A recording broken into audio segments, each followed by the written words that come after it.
महत्त्वाची बातमी आपण पाहूयात। सोलापूर एमआयडीसी मध्ये भीषण आग लागलेली होती, ती आग आता आटोक्यात आली आहे। चिंचोली एमआयडीसी मध्ये लागलेली आग आटोक्यात आलेली आहे। 5 तासानंतर आगीवरती नियंत्रण मिळवण्यात अग्निशमन विभागाला मोठं यश आलंय। मात्र आगीमध्ये ही पूर्ण कंपनी जळून खाक झालेली आहे।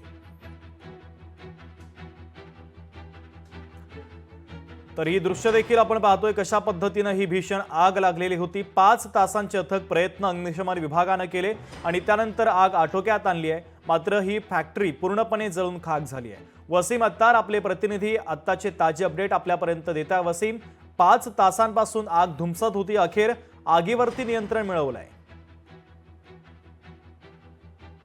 सोलापुरातील चिंचोली एमआयडीसी या ठिकाणी जे तुळजाई केमिकल फॅक्टरी जी होती त्या केमिकल फॅक्टरीला मोठ्या प्रमाणात जे ते आग लागली होती। मात्र ती आग तब्बल 5 तासानंतर जे ते आटोक्यात आलेली आहे।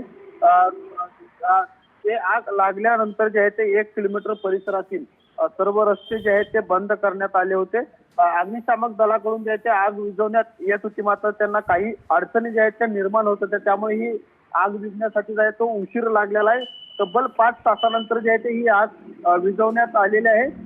आग लागण्याच्या वेळेस जे ते 15 कर्मचारी जे ते काम करत होते, मात्र त्या ठिकाणी प्रशासनाच्या वेळेच्या जे आहे ते त्या ठिकाणच्या कर्मचाऱ्यांना बाहेर काढलं। मात्र या आगीमध्ये जे आहे ते पूर्णपणे फॅक्टरी जळून खाक झालेली आहे। शुभम, अगदी वसीम, अत्यंत महत्त्वाचे अपडेट या दुर्घटनेच्या संदर्भातले पोहोचवलेले आहेत। तुर्तास धन्यवाद।